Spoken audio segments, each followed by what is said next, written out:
வணக்கம். இலங்கை செய்திகளுடன் நான் நிரோஷன். விரிவான செய்திகளுக்கு முன் தலைப்புச் செய்திகள். இலங்கையை சர்வதேசத்தில் உயர்த்தி வைக்கும் பொறுப்பை செய்து முடிப்பேன் என்று ஜனாதிபதி அனுரகுமார திசாநாயக்க உறுதி. உள்ளூராட்சி மன்ற தேர்தலில் தேர்ந்தெடுக்கப்பட்ட உறுப்பினர்களின் பெயர்கள் அடங்கிய வர்த்தமானி அறிவித்தல் இன்று தேர்தல் ஆணைக்குழுவினால் வெளியீடு. ஆளும் கட்சிக்குள் உண்டாகியுள்ள மோதல் தொடர்பாக விளக்கம் அளித்துள்ள அமைச்சர் சுனில் ஹந்துனத்தி. ஆட்சி மற்றும் நீதித்துறையின் சுதந்திரம் தற்போது முழுமையாக 100% உறுதி செய்யப்பட்டுள்ளதாக உண்மை மற்றும் நீதிக்கான சட்டத்திறனிகள் அமைப்பின் ஒருங்கிணைப்பாளர் மனோஜ் நாணயக்கார தெரிவிப்பு. தொடர்வது விரிவான செய்திகள். இலங்கை ஒரு குற்றங்கள் நிறைந்த நாடாக இல்லாமல் நல்லொழுக்கம் நட்பெயரும் மிக்க நாடாக உலக முன்னிலையில் உயர்த்தப்படும் பொறுப்பை தாம் முழுமையாக நிறைவேற்றுவதாக ஜனாதிபதி அனுரகுமார திசாநாயக்க தெரிவித்துள்ளார். கல்கிரியாகம ஸ்ரீ சமாதி மகாவிகாரையில் நடைபெற்றிருந்த நிகழ்வில் கலந்து கொண்ட போது அவர் இதனை குறிப்பிட்டுள்ளார். இலங்கை இயற்கை வளங்களால் வளமானதும் தன்னிறைவு கொண்டதுமான நாடாக இருந்த போதிலும் கடந்த ஆட்சிகளில் திட்டமிடாமல் மேற்கொள்ளப்பட்ட நடவடிக்கைகள் காரணமாக நாட்டின் அபிவிருத்தி தடைப்பட்டது என்று அவர் சுட்டிக்காட்டினார். தற்போது நாட்டின் பொருளாதாரம் படிப்படியாக நிலைமைக்கு கொண்டுவரப்படும் என்றும் அவர் தெரிவித்தார். தாம் எப்போதும் பதவிகளுக்காகவோ பட்டங்களுக்காகவோ செயலாற்றவில்லை என்றும் அனைத்து மக்களுக்காகவும் சுவீட்சமான நாடொன்றை கட்டியெழுப்புவதில் முழுமையான அர்ப்பணிப்புடன் செயல்படுவதாகவும் ஜனாதிபதி அனுரகுமார திசாநாயக்க வலியுறுத்தியுள்ளார். சட்டத்தின் ஆட்சி உறுதிப்படுத்தப்படும் அதே சமயம் சட்டம் அனைவருக்கும் சமமாகவே அமையும் என்றும் கூறினார். மாவட்டங்கள் தோறும் போதைப்பொருள் பயன்பாட்டிலிருந்து இளைஞர்களை முழுமையாக விடுவித்து சட்டவிரோத போதைப்பொருள் வியாபாரத்தையும் அதனோடு தொடர்புடைய குற்றவாளி வலையமைப்புகளையும் முற்றாக ஒழிக்க தேவையான நிறுவனங்களின் திறன்களை அதிகரிக்க அரசாங்கம் தீவிரமாக செயல்பட்டு வருவதாகவும் ஜனாதிபதி அனுரகுமார திசாநாயக்க தெரிவித்திருந்தார். உள்ளூராட்சி மன்ற தேர்தலில் தேர்ந்தெடுக்கப்பட்ட உறுப்பினர்களின் பெயர்களை தேர்தல்கள் ஆணைக்குழுவில் பதிவு செய்யும் கடைசி நாள் நேற்று நள்ளிரவோடு நிறைவடைந்திருந்தது. இதனைத் தொடர்ந்து அந்த உறுப்பினர்களின் பெயர்கள் அடங்கிய வர்த்தமானி அறிவித்தல் இன்றைய தினம் தேர்தல்கள் ஆணைக்குழுவினால் வெளியிடப்பட உள்ளதாக தெரிவிக்கப்படுகிறது. பொது நிர்வாகம், மாகாண சபைகள் மற்றும் உள்ளூராட்சி அமைச்சர் கடந்த பிப்ரவரி 17 வெளியிட்ட வர்த்தமானி அறிவித்தலின்படி உள்ளூராட்சி மன்றங்களின் புதிய பதவிக்காலம் 2025 ஜூன் 2 ஆரம்பிக்கப்பட வேண்டும் என்று நிபந்தனை விதிக்கப்பட்டிருந்தது. இதனை அடிப்படையாக கொண்டு தேர்தலில் வெற்றி பெற்று அல்லது கட்சிகளால் பரிந்துரைக்கப்பட்ட உறுப்பினர்களின் பெயர்கள் பதவிக்காலம் ஆரம்பிக்கும் முன் அதிகாரப்பூர்வமாக வர்த்தமானியில் வெளியிடப்பட வேண்டும். மேலும் கடந்த மே மாதம் 27 தேர்தல் ஆணைக்குழு வெளியிட்ட அறிவிப்பில் தேர்ந்தெடுக்கப்பட்ட உறுப்பினர்களின் பெயர்களை உடனடியாக சமர்ப்பிக்க தேர்தல் அதிகாரிகளுக்கு உத்தரவிடப்பட்டது. இதனைத் தொடர்ந்து 50% மேற்பட்ட பெரும்பான்மை வாக்குகளை பெற்று கட்சிகளால் பரிந்துரைக்கப்படும் தவிசாளர் மற்றும் உப தவிசாளர் பதவிகளுக்கான பெயர்களும் உறுப்பினர்களின் பெயர் வெளியான பின்பு வர்த்தமானியில் வெளியிடப்படும் என்றும் ஆணைக்குழு தெரிவித்துள்ளது.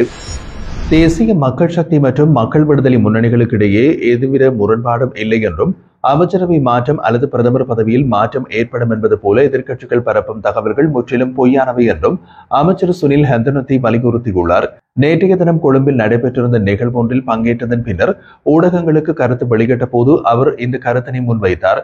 அவர் மேலும் கூறுகையில், உப்பு பற்றாக்குறை தொடர்பான பிரச்சினை தற்போது முடிவுக்கு வந்துவிட்ட நிலையில் எதிர்க்கட்சியினர் தற்போது அமைச்சரவை மாற்றம் உள்ளிட்ட தகவல்களை பரப்புவதில் ஈடுபட்டுள்ளனர்.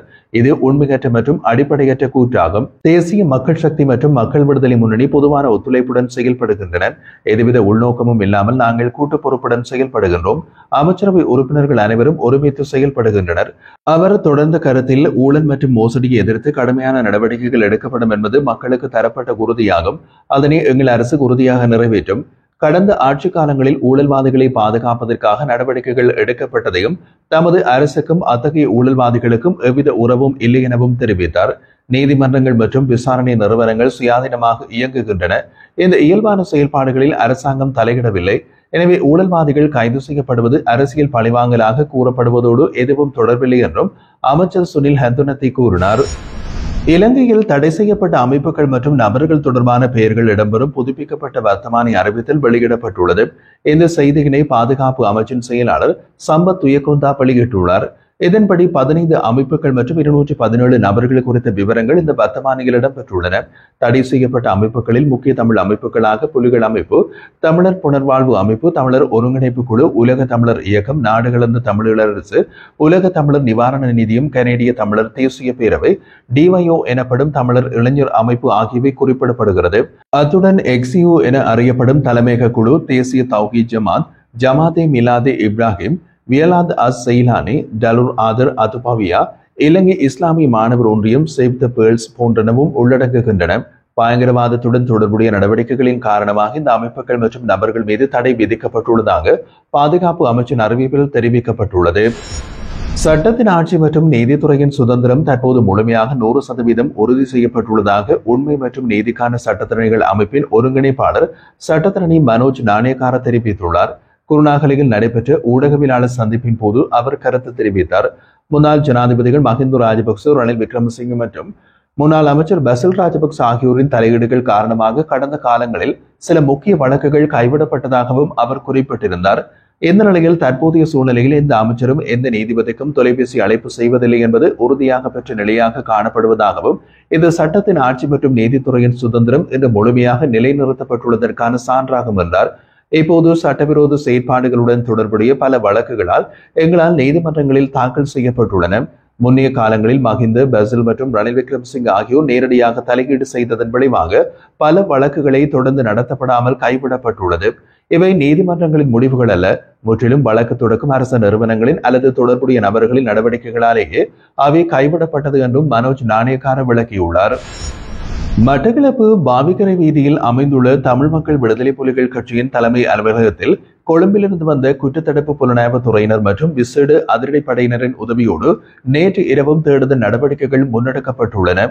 இந்த சோதனைகள் கிழக்கு பல்கலைக்கழகத்தின் முன்னாள் உபவேந்தர் பேராசிரியர் சுப்பிரமணியம் ரவீந்திரநாத் 2006 ஆண்டு டிசம்பர் மாதம் 15ஆம் தேதி கொழும்பில் கடத்தப்பட்டு காணாமல் போன சம்பவத்துடன் தொடர்புடையதாக கூறப்படுகின்றது.